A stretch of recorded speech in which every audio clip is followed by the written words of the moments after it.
schedule this afternoon or this evening to tell you a bit about this EasyReflectometry project. Now, this I think is actually there's been a couple of people this afternoon alluding to things similar to this sort of idea, and I think it fits well into this conversation we're going to have after this about a kind of model definition language. So EasyReflectometry is a graphical user interface for reflectometry analysis.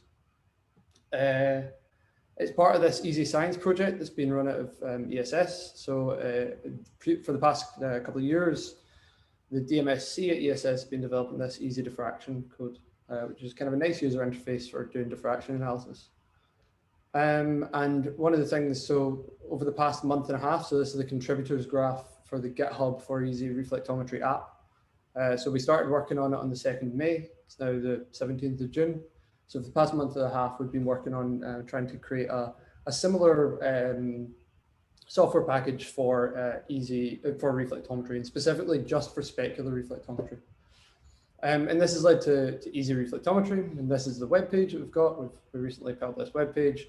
And the point of EasyReflectometry is I don't want to make another reflectometry engine. Everyone's got a reflectometry engine that they like to use, and I've written my own reflectometry engines as well. But what I want to do is I want to engage new users in neutron science when ESS is operational, and potentially before then.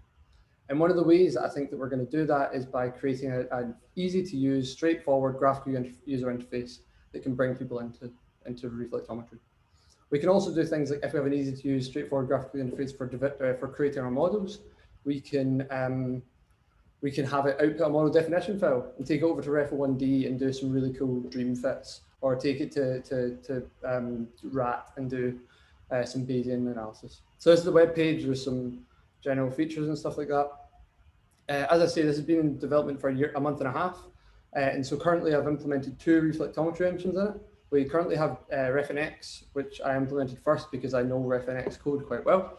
I then, in a day, managed to implement Born Again through the Python interface. And I've got plans to do things like Refl1D, RAT, maybe the GenX Python interface in the future. So what I'm going to do is I'm going to bring the window over into the screen, so hopefully you can see it. So this is the kind of splash screen that you'll see when you open EasyReflectometry. Actually, before I do that, we currently have releases. We put out a release. Where is it on the website? Okay. We currently have releases that you can get from the GitHub page if you come over here to the tagged releases. At the moment, the release, this latest release, has only got the RefNX stuff in it because I'm still working out how to package Born Again. So if you come to the GitHub page, you can take Linux, Mac, or Windows. So this is the splash screen that you see. Also, if you're a cool guy like me, you can also have a dark mode, and I appreciate that when the GUI developer implemented that. But apparently, I've been told that users prefer a light interface. When you launch EasyReflectometry, you'll get to see this. You can hit start. You get the first page you'll come to is this project page where you can load saved projects. You can continue without a project. If you're already running a project, you can save it, or you can start this new project. Starting the new project opens up a dialog where you can try and determine where you're going to save your file and stuff like that. And then when you're working along, you can save as you want. I'm just going to continue with a project like this. And then we're going to come to the sample page. And this is where I think EasyReflectometry is at its best. I think this is the most useful element of EasyReflectometry. So what I've done is I've kind of changed the way I've been thinking about how to model reflectometry data.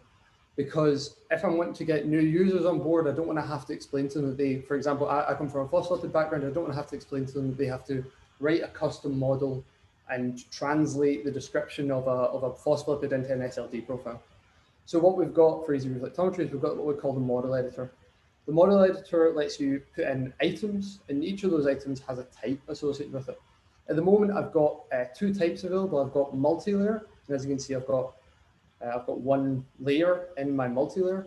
I've also got the option of a repeating multi-layer. And as you can see, when I change to a repeating multi-layer, the dialog down here changed, and I got this option number of repetitions. So to show you what this means is, so if I add another layer to this repeating multi-layer, you can see I've now got, I think that's vacuum, and over here is silicon, and I've got some water, and I've added some vacuum between the water and the silicon. And as I iterate through this, my SLD profile and my reflectometry profile change. One of the things that we're planning in the future, and actually the reason I've been so tired this week is because I submitted a grant proposal on Tuesday to get some support to help us do this, is to expand these item types. So to expand them in particular to help the biomembrane community. So expanding it to have things like bilayers or protein embedded in a bilayer, and then your dialog down here would load appropriately. It allow you to define your phospholipid based on its chemistry, and then the models would build in the constraint that your heads and your tails need to have an appropriate number of number density rather. One of the things to say is at the moment, right, EasyReflectometry can only deal with a single contrast. Multiple contrast is something that I'm going to be working on over the coming weeks and months. But because we're coming off of a diffraction project, the core that this is built on is currently it's designed to be able to do multiple contrasts in the future, but the Easy Science team have only developed for the single contrast for now. But in future it will come. So I'm going to try and do quickly the example that everyone worked through this morning or this afternoon.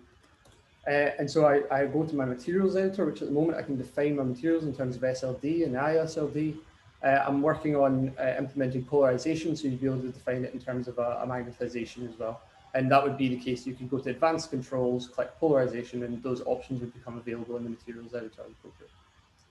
I'm going to add another material to my system because we know that we had SiO2 on our multi-layer system.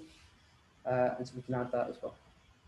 Now, at the moment, we're just adding materials in terms of SLD and ISLD, but of course, in future, we want to support things like chemical formulae with density and take advantage of, for example, Paul Kinzel's periodic table application or periodic table Python package.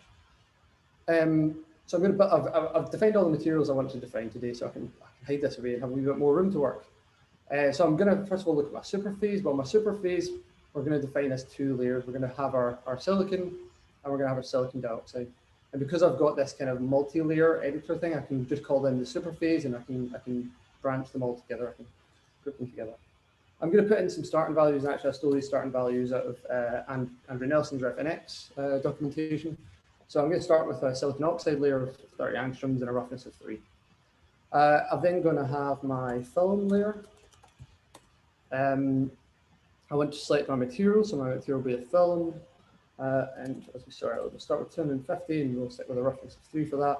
And then my subphase is, of course, water, T2O, and I'll go for a roughness of 3 angstroms of that. And so what's showing here is actually the true model reflectometry. There is no resolution, there is no background, I've not scaled to the data in any way. The next element in my kind of workflow, and this workflow is consistent throughout the EasyReflectometry packages, is experiment. So I can do things here. I can just continue without bothering with experimental data if I wanted to do some simulations, but I'm going to import some data. And actually, it just so happened that the way I'd written the file importer, it already supports ART formats, but that's probably an oversight on my part. I probably should write a more managed file importer, because at the moment I'm just using load text from NumPy. The other thing that I should mention is that, again, I've not gotten around to implementing the fourth column in these ART files. It's just kind of ignored. We're just dealing with constant resolution for now, but that's very high on my to-do list for EasyReflectometry, is to implement these resolutions that were taking so much time to evaluate. So I've uploaded my data, I've imported my data, I've defined what I expect the resolution to be. The background I'll deal with in a second, and then if I'm just simulating data, I can define a measured range and stuff like that.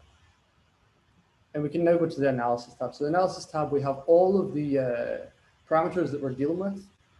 One of the things that I made sure to add is that, so if it's the thickness of the top layer or the upper roughness of the top layer or the thickness of the bottom layer, you can't even try and vary those. Those don't show up in this parameter table. The other thing I did, which was especially for Becky, because she mentioned this at a previous ortho meeting, was that sometimes it's not clear if the roughness is describing the upper roughness or the lower roughness, and I've identified that specifically in all of these parameters. So we're just going to try and do a fit. So I want to vary the thickness and roughness of the silicon dioxide layer, the SLD profile of the polymer film, the thickness and the roughness of that polymer film, and the roughness of the D2O. And while we're at it, we'll vary the instrumental scaling and the instrumental background. And so now I can just hit start fitting, and it'll go off and it'll do a fit. And it agrees pretty well with the data. Everything looks pretty normal. And actually, if you go, I compared these numbers to the numbers that come out of RefNX when you run RefNX tutorial, and they're shockingly similar. And the reason they're shockingly similar is because it's actually RefNX I'm using to do the calculation. So here I've defined that RefNX, it currently is the default calculation engine, but I don't need to use RefNX. I can use any calculation engine that's implemented. So a couple of weeks ago, I implemented Born Again. So what I've just done is I've changed the calculation engine. So now all calculations will be performed using the Born Again Python interface. The other thing I'm going to mention here is I did this fit just there using Liebenberg-Marquardt least squares, but we do actually have all of the bumps minimizers. So I've got the optional bumps. I'm only showing 3 of them because I didn't want to put all the bumps minimizers available because there's so many of them. And we've also got derivative-free optimization methods. I'm going to stick with LM fit because I'm quite comfortable with that, and I know that it works for this demo, and I don't want to make any mistakes. And now we're going to go back, and what I'll do is I'll change the film thickness a bit. So I'm now using Born Again. Previously I was using RefNX. I'll pull the film thickness, so I've changed it to be 2.65, and I'll do the fit again. And off it goes away and does the fitting again. And we get a slightly interesting feature in the roughness, which might be to do with the way that I've written the Born Again backend. So that's something that we can discover hopefully over the next couple of weeks as I work with Jülich, work with JavaScript and Jülich to try and improve the implementation. And then finally, I'll just close out by showing that I'm currently putting together this summary page. So the idea being that this is meant to be user-friendly. We want the users to go away and take some useful information from it. So we have a summary that can be saved as an HTML document or as a PDF. At the moment, it only shows the fits and the data and this parameter list along with uncertainties. I think you can see where possibly there was an issue with the upper roughness here because my uncertainty is very large. And in future, I'm going to add a nice pictorial description of what the sample was. And those pictorial descriptions will be informed by what the items were. Further to that, we're also looking at adding additional visualization. So if you start to model, say, a phosphorylated bilayer, in addition to an SLD profile, you'll also be provided with things like a volume fraction profile, which I'm aware a lot of the biomembrane community are interested in. I'm just going to look, because I've tried to make some notes about what I was going to talk about.